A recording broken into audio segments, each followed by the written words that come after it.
Hello all and welcome to Music Minute, the hot theory guide to learn those extra concepts the right way, brought to you by StephenJax.com. Today we're going to go over something that you probably have heard of before, Let It Snow, but this time we're going to kick it up and make it a little bit more fancy. So get ready to let it snow a second time. So if you remember from last time, our chord progression was simply 1, 5, 4, 2, 5, 4, and ended on 1 for the verse. This time we're going to infuse that a little bit. For this rendition, we're still going to be in the key of E. First off, we're still going to start on a 1 chord because we got to start somewhere, right? But the 1 chord is going to turn into a 1-7. That changes it from a major triad into a major 7th. The 1-7 sounds like this. Next, we're going to go to a 5-7, which in the key of E is still at B, but we're going to make it a dominant 7 this time instead of just a major triad. Sounds like this. Next up, we go right back to the 1-7, like this. Next up, we're taking a really interesting little trip. We're going to a chord called an E sharp diminished 7th. I'll say that again, an E sharp diminished 7th. It sounds like this. We'll see how this one functions in a second. The next chord we have is an F sharp minor 7th, or just a 2-7 in the key of E major.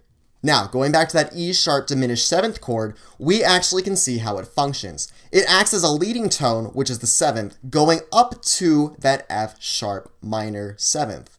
This is a 7-to-1 process, and it works really, really nicely here. The way you analyze this chord is a diminished 7-7 of 2, written like this. Here's what the 7-7 of 2 going to the 2 sounds like. Next up, we have an A sharp diminished 7th chord. Yep, another diminished 7th chord again. To see how it functions, it's easiest to look at the next chord, which is B dominant 7th, a 5-7. That A sharp diminished 7th chord sets that up. So really the A sharp diminished 7th chord is a 7-7 of 5, written like this. Here's what those two chords sound like. After the 5-7, we simply go to F sharp minor 7th, which in the key of E, for those of you playing along at home, is a 2-7 chord.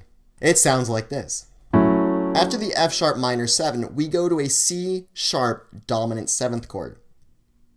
I know what you're thinking, why is C sharp dominant 7 in my E major piece? And yes, I can read your thoughts. Well, the place where this dominant 7th chord should go and does go is an F sharp minor 7th chord, because the C sharp dominant 7th is 5 of that. Dominant 7s have a tendency to resolve to relative 1s, so this is actually very functional.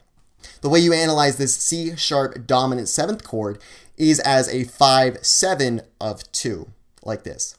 And then of course that has to go to a 2-7 chord, so it sounds like this. The way this verse finishes is with a 7-7 of 5, just like before. So that would be an A sharp diminished 7th chord, going to a B dominant 7th chord, and then finally it resolves to 1.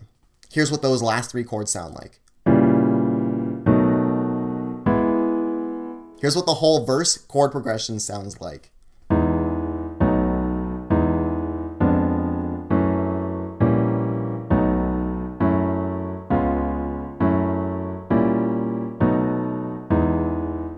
And finally, here's what the entire verse sounds like with this chord progression.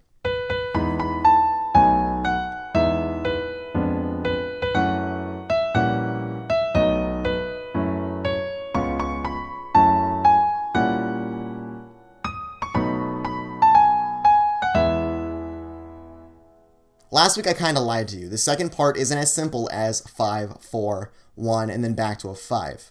It can get a little trickier than that.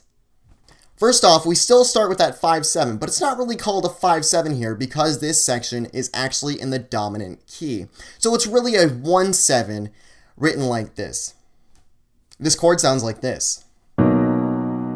After the modulation happens, we use a lot of the same tricks we've used before, but in this new key. The chord that follows the B major 7th chord is a B sharp diminished 7th chord, written like this, and it sounds like this.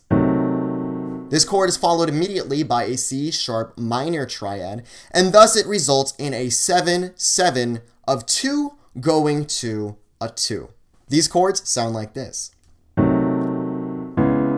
The next 3 chords are very standard. All you have is a dominant 7 followed by 2 1-7s. It sounds like this. The next chord we get is that B sharp diminished 7th chord. This is pretty standard by now. This is just the 7/7 of 2. This is a complicated trick, but by now we're pretty much used to it.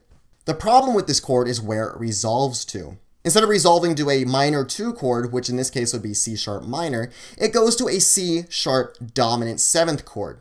The great part is it hits the right note, but the bad part is the quality is different than it should be. How do we rationalize this?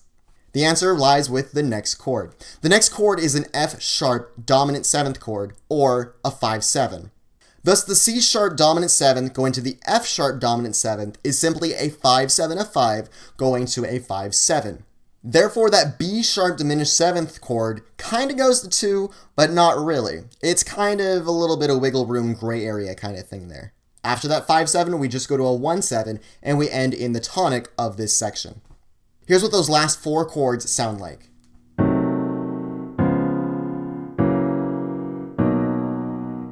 Here's the whole chord progression for this section.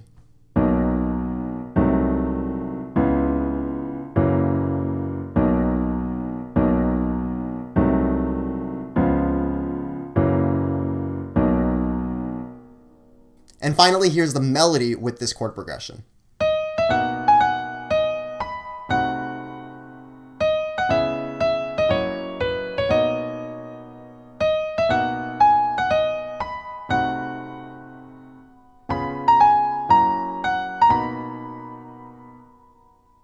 And for good measure, here's the entire song one more time. Oh, the weather outside is frightful, but the fire is so delightful. And since we've no place to go, let it snow, let it snow, let it snow. It doesn't show signs of stopping, and I brought some corn for popping. The lights are turned way down low, so let it snow, let it snow, let it snow. When we finally kiss goodnight, how I'll hate going out in the storm. But if you really hold me tight, all the way home I'll be warm. Oh, the fire is slowly dying, and my dear, we're still goodbying. But as long as you love me so, let it snow, let it snow, let it snow. In case you're wondering, the reason we're using so many 7th chords instead of just normal triads here is because the 7th chords add a little bit extra flavor with that extra note. Technically speaking, you could play this entire piece without the 7ths, and it would still sound okay with just the basic triads. And lastly, I want to say thank you for watching these videos, and happy holidays to all. Thanks for watching this week's episode of Music Minute. If you have any comments or questions, or you have an idea for a future episode, or if you just like eating a lot of food around the holidays and getting really full, you can let me know on Facebook, the comments below, or directly email me at my website, stevenjacks.com. And don't forget to subscribe for more Music Minutes. What is this stuff?